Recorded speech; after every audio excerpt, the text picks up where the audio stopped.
Unidos, ahora, con el reciente comunicado emitido de la Vicepresidencia de la República, la actuación que tendrá Trinidad y Tobago en estos días, con estos ejercicios militares, con el apoyo del Comando Sur, decíamos del 26 al 30 de octubre.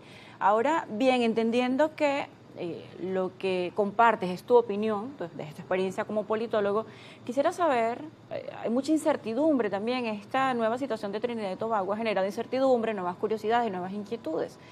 Se entiende que es un ejercicio finito, va del 26 al 30, pero ¿qué va a pasar el día después del 30? ¿Cuál sería el siguiente escenario? ¿Qué otros ejercicios van a hacer? ¿O qué va a pasar con esa tensión que se vive, entendiendo que compartes opinión, pero parece incertidumbre que tienen nuestros televidentes? Bueno, Luciana, no solamente qué va a pasar con eso, qué va a pasar, por ejemplo, con el reciente acuerdo que firmó Estados Unidos y Trinidad en relación a la explotación del gas, donde Venezuela tiene una parte. O sea, es un tema económico, energético. ¿Qué va a pasar con eso? ¿Eso se va a parar o va a continuar? Esa es una pregunta que es muy importante tener respuesta, que no la tenemos. Los ejercicios militares obviamente van a pasar y van a dejar, hasta ahora pareciera que hay una especie de distanciamiento que antes no lo existía entre Maduro y Trinidad.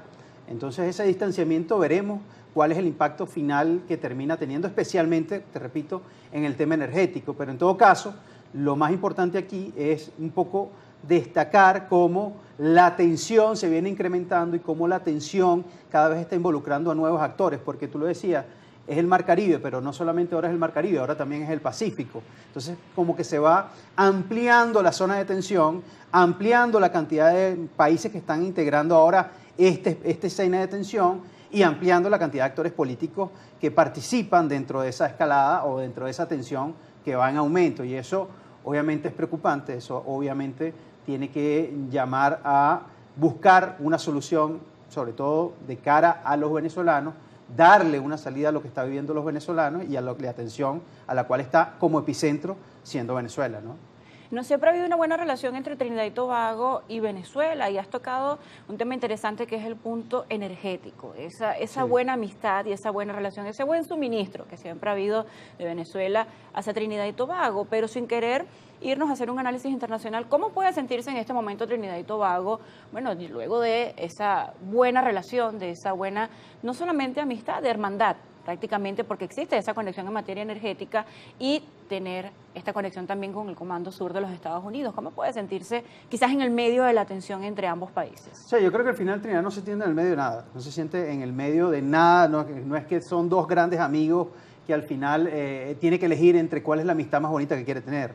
Acuérdate que los países no se manejan por un tema de agrado, de amistad o de cariño, se manejan por un tema de intereses y la relación diplomática y la política exterior de los países también tiene que ver con los intereses. Es obvio que Trinidad tiene un enorme interés por mantener efectivamente enormes y buenas relaciones con los Estados Unidos por el tema especialmente energético. Este nuevo acuerdo entre los Estados Unidos y Trinidad puede darle y le abre una enorme puerta a Trinidad desde el punto de vista económico, desde el punto de vista de desarrollo, desde el punto de vista del desarrollo de su industria. Obviamente Trinidad tiene y quiere y debe mantener, si yo fuese también trinitario, quizás quisiera tener las mejores relaciones con los Estados Unidos. Ahora, el problema es cómo mantener ese equilibrio, cómo tener ese equilibrio frente a un gobierno tan poderoso, tan fuerte como el gobierno de los Estados Unidos, que tiene en este momento unas acciones que están generando tensión, especialmente, y te repito, teniendo a Venezuela como epicentro y especialmente en el Caribe. Trinidad no es precisamente, es miembro del CARICOM, Trinidad es caribeño, más caribeño que latinoamericano, y eso también es importante que lo subrayemos ahí. Bien, en este momento estamos evidenciando lo que es una presión de tipo militar, con la presencia de todas estas naves, pero hay otro tipo de medidas de presión que ya tiene cierto tiempo y ha venido siendo, se ha dado una presión en cuotas con respecto a las sanciones, a medidas económicas, a la salida, a la renovación, a la reactivación de Chevron, entre otras cosas. También está este lado económico que pareciera quedar de lado o pareciera estar en segundo plano, teniendo toda la atención en la parte militar, pero esto continúa dándose allí, esta parte de la presión económica. Bueno, es que lo que pasa es que las relaciones entre Venezuela y los Estados Unidos han sido malas desde el año 2000, más o menos. O sea, no es que esto es nuevo. han sido malas relaciones, han sido relaciones de idas y venidas, han sido relaciones que han estado cargadas no solamente por el tema de Trump, de medidas, de sanciones contra Venezuela de todo tipo desde hace por lo menos del gobierno Obama comenzó esto. Obviamente en Trump y en Biden también se mantuvo el tema de si estaba o no estaba la licencia, si venía o no entraba, si Venezuela entraba en el mercado energético norteamericano o no. Todo eso ha estado plagado todo este año.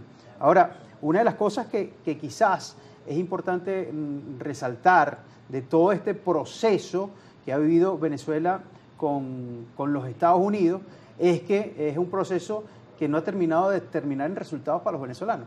Esto no ha terminado, esta mala relación entre Trump o Maduro, entre Biden y Maduro, entre Chávez y Obama, entre Chávez y Bush, no ha terminado en nada bueno para los venezolanos. Es decir, ¿cuál es el beneficio que hemos obtenido por tener un esquema de tensión permanente con los Estados Unidos?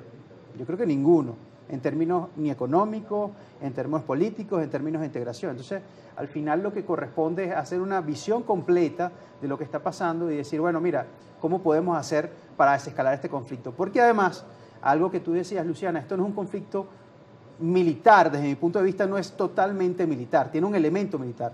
Aquí lo que está aplicando, a mi manera de ver, los Estados Unidos es un concepto que se llama diplomacia coercitiva.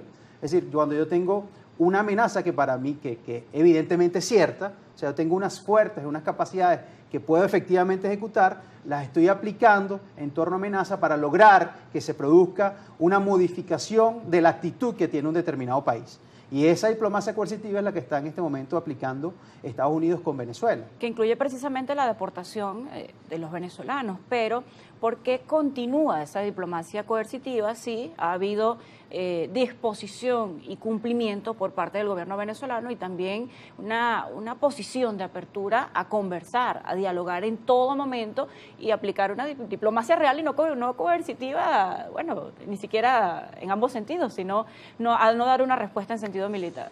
Depende, Luciana, de lo que se pueda ver como disposición. A ver, porque aquí ha habido, para los Estados Unidos también es muy importante que la disposición sea a lo interno del país. Para los Estados Unidos también es muy importante que la disposición sea en torno a discutir no solamente temas energéticos, ni solamente el tema entre la relación de Estados Unidos o de Trump con Maduro. Ellos han colocado sobre la mesa otros elementos como por ejemplo el narcotráfico, han colocado sobre la mesa otros elementos como por ejemplo las garantías democráticas o las garantías de protección del sistema de derechos humanos en Venezuela. Todo eso está ahí en juego y para algunas cosas Maduro ha tenido gran disposición y para otras ha tenido cero disposición. Entonces creo que aquí lo que toca primero es dividir el conflicto o la tensión. Una cosa es la tensión entre Maduro y Trump, y otra cosa son las tensiones internas propias que ha habido Venezuela en la última, 15, 20 años, las tensiones políticas internas. Esas tensiones políticas internas viven y conviven con esa tensión que tiene Estados Unidos o Trump con Maduro. Y obviamente son quizás dos conflictos distintos, pero que tienen ramificaciones, conexiones, tienen relaciones, se parecen, los temas son los mismos, pero son conflictos distintos. Uno que tiene muchísimos años en Venezuela, que es el conflicto interno, que no ha tenido resolución, porque aquí han pasado por lo menos 3 mesas de diálogo, 3 mesas de negociación con acompañamiento de prácticamente la mitad del planeta y no se ha logrado efectivamente nada, muy por el contrario, se ha profundizado el conflicto político y ahora esto tiene que sumarle el conflicto político y la tensión que existe entre Trump y Maduro. Eso es un cuadro profundamente preocupante para los venezolanos, profundamente negativo para el país, profundamente quizás perturbador, si puede servir para la conciencia del ciudadano que día a día, bueno, trata de resolver los miles de problemas que ya tiene, ahora se le suma este problema. Pero ¿qué pasa con las instancias internacionales? Porque el informe de la DEA asegura, bueno, que Venezuela no pasa este porcentaje, no se da este tráfico de sustancias.